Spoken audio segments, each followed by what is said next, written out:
Who is the church for? Scrap that. Maybe you don't care who the church is for. I understand. Maybe you've had a bad experience and you've walked away. Maybe you just didn't see it as relevant as you were growing up.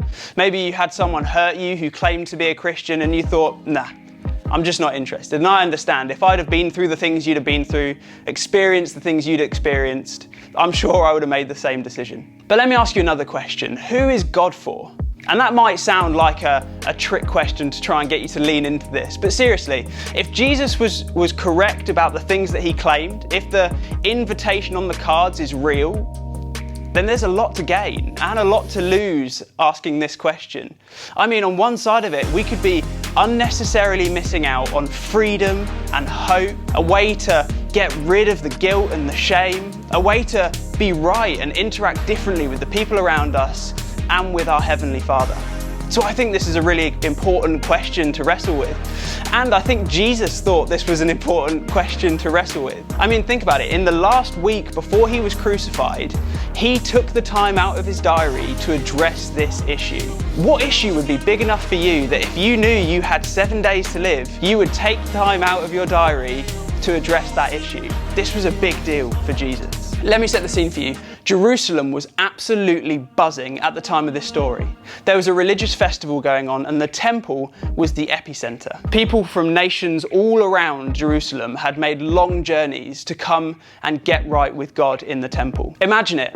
You've come with your family from one of these outer regions, you're tired, you've made a long journey, and you get to the gates of the temple. You're going to get right with God. And you open the door and you walk in and there is a crowd of people. It's hard to hear your own thoughts, it's so loud. There's people changing money because you weren't allowed to take your money into the temple. It was seen as unholy. There was a certain kind of money you needed to get changed in order to make your offering. And there are animals and chickens and ducks and goats and cows making loud noises and bumping into people as people were buying and selling things so that they could make sacrifices, so that they could atone for the stuff that they'd done wrong. Now, at this point, it's helpful to know that the temple was broken up into 3 different sections.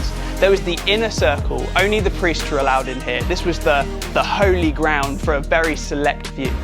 And then there was the second circle. This was for Jewish-born people. This was for the nation of Israel. This was for God's people. And then there was the third circle. The third circle was for anyone. The third circle was for people like you and me who hadn't been born into the nation of Israel, people who hadn't been born Jewish. So Jesus was teaching one day, just one side of this outer courtyard that you and I have just walked into.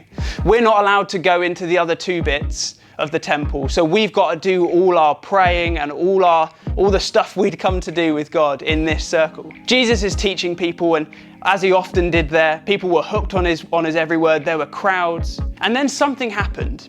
Jesus realized that you and I, the people who had walked in from long journeys from other nations, were really struggling to find a place to pray, to speak with God, to commune with God, to do the worship thing that they'd come to do. He could spot maybe people like you and I as we walk in trying to find a place to get down and pray. But people kept bustling them and trying to move them on so they could set their stool up. And Jesus got up and he cleared everyone out. He said, guys, it is enough. He flipped tables over. I mean, the language in the Bible, you should go and read it for yourself. It was a violent, messy, very unpolished part of this story. It's really exciting. You should definitely go and read it for yourself. So I think Jesus can tell that people are getting a bit worked up here. And he knows that people are thinking, whoa, whoa, whoa, what's happening? Why are you sending all these people out? Why are you clearing the courtyard? So Jesus addresses the crowd. Jesus says, this house, this place, God's house, was meant to be a house of prayer for all nations, for everyone. And what was really interesting is that no one else saw this. Jesus saw something that no one else saw, because the Jewish people, the people who thought that church was going brilliantly, thought that the temple was a brilliant, peaceful, wonderful, glorious place to come and be with God, had no idea. They were in their own little bubble. Church worked for them, the temple worked for them, coming to God worked for them. And they'd neglected to see that it didn't work for everyone else.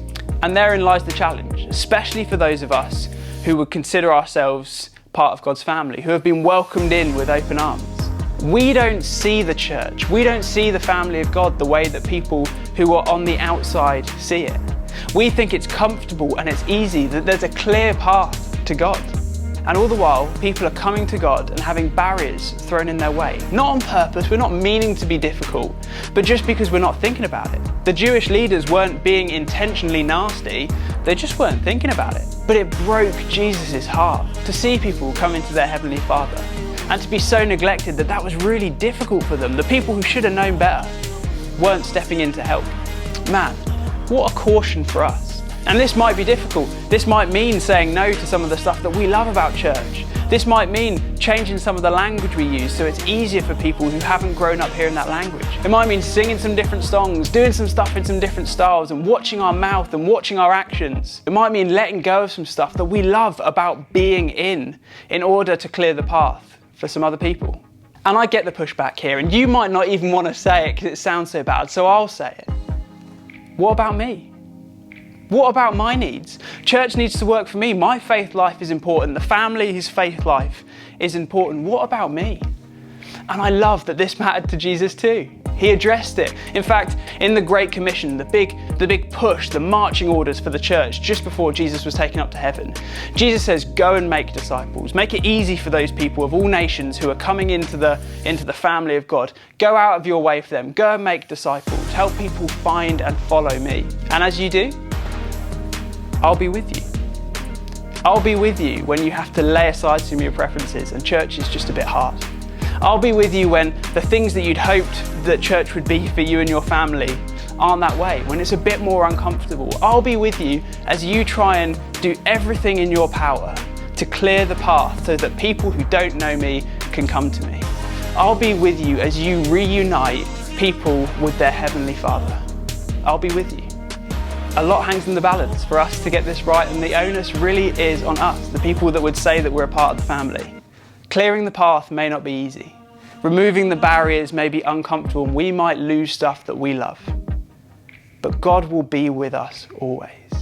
So come on, church, let's clear the path. Let's help people find their way home to their Heavenly Father, to find hope, to find freedom.